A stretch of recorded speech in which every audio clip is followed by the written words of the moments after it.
Welcome my channel. आज हम कक्षा 7 के पाठ नंबर 5 वायुमंडल के विषय में पढ़ेंगे। वायुमंडल जो हमारे चारों तरफ है और क्यों है, ये भी एक बड़ी अजीब सी बात है। वायुमंडल जो हमारे चारों तरफ है, इसी की वजह से जीवन है और जीवन की वजह से ही पृथ्वी पूरे सौर मंडल में या पूरे ब्रह्मांड में एक अलग ग्रह है, क्योंकि यहाँ जीवन पाया जाता है। वायुमंडल में 78% नाइट्रोजन, 21% ऑक्सीजन और 1% अन्य गैसें पाई जाती हैं, जैसे argon, carbon dioxide, oxygen, neon, helium, hydrogen, ozone, ये सारी गैसें पाई जाती हैं। और इसके अलावा धूल कण और जलवाष्प भी होते हैं। वायुमंडल की मुख्य परतें अगर हम आपको बताएं, क्योंकि सारी परतें एक जैसी नहीं है, अलग अलग उसमें हैं, तो सबसे पहली परत है इसकी क्षोभ मंडल, जिसमें हम रह रहे हैं। दूसरे नंबर पर है समताप मंडल, तीसरे नंबर पर मध्य मंडल, चौथे नंबर पर आयरन मंडल, पांचवें नंबर पर वायुमंडल। सबसे निचली परत क्षोभ मंडल है। क्षोभ मंडल की ऊंचाई धरातल पर 15 किलोमीटर तक पाई जाती है। धरातल से ध्रुवों की ओर चलें तो 8 किलोमीटर ध्रुवों पर है इसकी ऊंचाई। विषुवत रेखा पर 18 किलोमीटर है। एवरेज से 15 किलोमीटर बोलते हैं। यह वायुमंडल सबसे घना है और इसी के अंदर वायु मौसम संबंधी जितने भी परिवर्तन हैं और घटनाएं हैं, कोहरा, बादल, तुषार, आंधी, तूफान, गर्जन, ये सारी घटनाएं इसी मंडल में पाई जाती हैं। इससे अगर ऊपरी मंडल की हम बात करें तो समताप मंडल है, जिसमें ओजोन परत पाई जाती है। सूर्य की हानिकारक किरणें जो परावैंगनी हमारे पर आती हैं, उनको परिवर्तित कर देती है। इसके बाद मध्यमंडल, उल्कापात यानी कि टूटे तारे जो हम घटनाएं रात को देखते हैं, वो मध्यमंडल में होती है। इसके बाद में सबसे ऊपर जो है, इससे ऊपर आयन मंडल है। आयन मंडल के अंदर जितनी भी हमारी रेडियो तरंगे हैं या मोबाइल पे हम बात करते हैं, जो तरंगे हमारी जाती और आती हैं, वो वहीं से परिवर्तित होकर के आती हैं, जिससे हम रेडियो, टेलीविजन और इंटरनेट वगैरह चलाते हैं। वायुमंडल, वायुमंडल की सबसे भारी परत है, सबसे ऊपर। इसमें हाइड्रोजन और हीलियम गैसें पाई जाती हैं। अब हम वायुमंडल तत्वों के बारे में बात करें तो वायुमंडल तत्व में तापमान, पवन, वायुदाब, वर्षा और आर्द्रता है। ये 5 तत्व हैं इसके। तो सबसे पहले हम तापमान पर बात करें तो वायुमंडल तथा पृथ्वी की ऊष्मा का प्रधान मुख्य स्रोत सूर्य है। सूर्य सभी दिशाओं में अपनी ऊष्मा देता है, विकिरण देता है, सौर विकिरण कहते हैं इसे, और इससे पृथ्वी को प्राप्त होने वाली विकिरण को सूर्य ताप कहते हैं। पृथ्वी का धरातल पर मुख्य स्रोत सूर्य तप से ही गर्म होता है और सूर्य की किरणें पहले धरातल को गर्म करती हैं, फिर गर्म हुआ धरातल के संपर्क में आने वाली वायु गर्म होती है और वायु गर्म होकर के ऊपर उठती जाती है। तो हम देखते हैं कि नीचे वाली वायु की परत सबसे ज्यादा गर्म होती है, इसीलिए जैसे जैसे ऊपर जाते हैं ठंडा होना शुरू हो जाता है।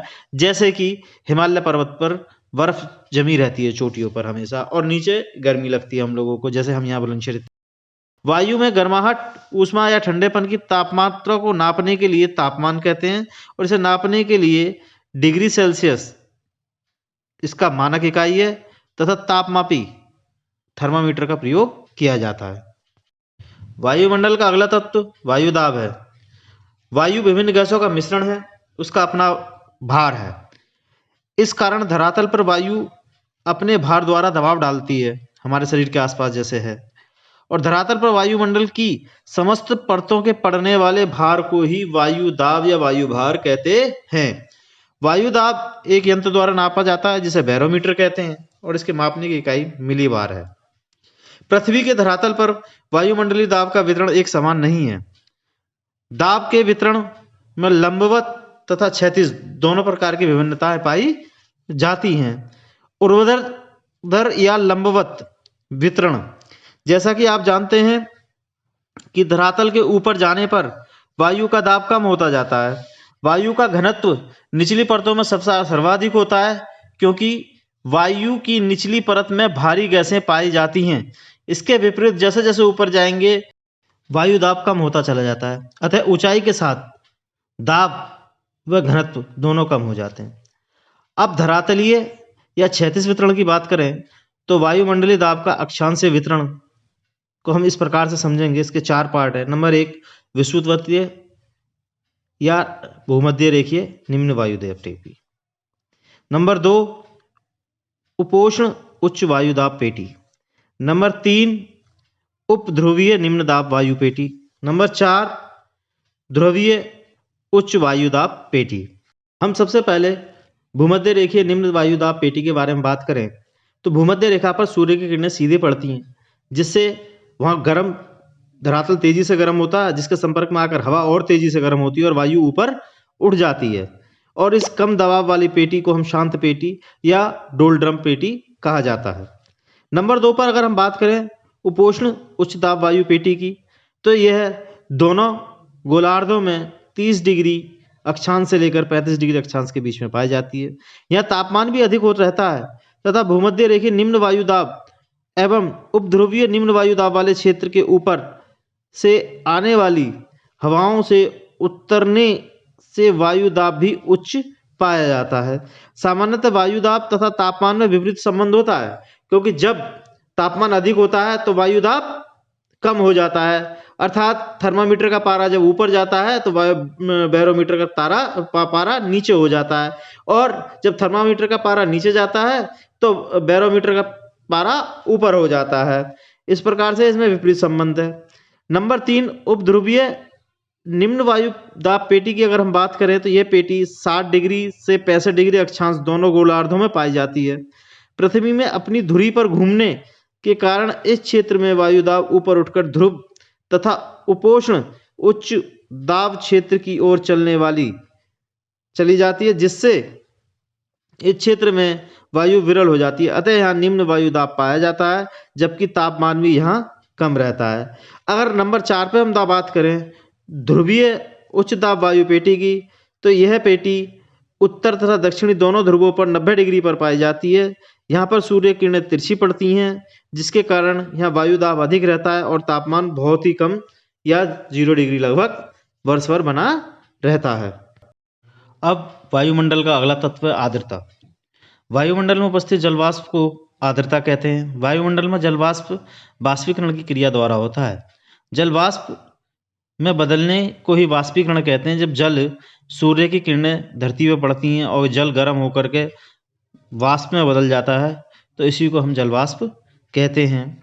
और जब ये जलवाष्प संघनित हो जाता है टेम्परेचर कम होने पर, तो इसी को हम ओस, पाला या बादल वर्षा आदि होती है, इसी को हम कहते हैं वर्षा।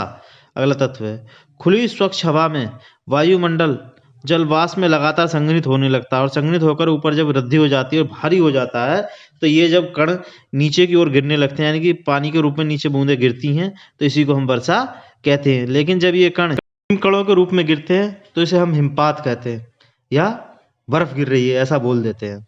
वायुमंडल में आर्द्रता की मात्रा को नापने के लिए आर्द्रता मापी या हाइड्रोमीटर कहते हैं।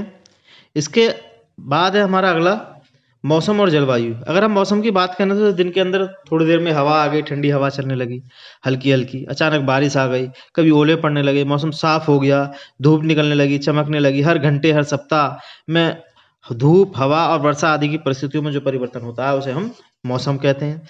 इसके विपरीत लंबे समय तक किसी विशेष क्षेत्र में मौसमी दशाओं के योग को जलवायु कहते हैं। यानी जलवायु को कहते हैं जो लंबे समय तक एक जैसा ही मौसम रहे, 19-20 फर्क आता रहे, तो इसे हम जलवायु कहते हैं। इस प्रकार मौसम जलवायु का क्षणिक अवस्था का बोध कराता है, तो जलवायु लंबे समय तक एक ही स्थिति का बोध कराती है, एक ही मौसम का बोध कराती है।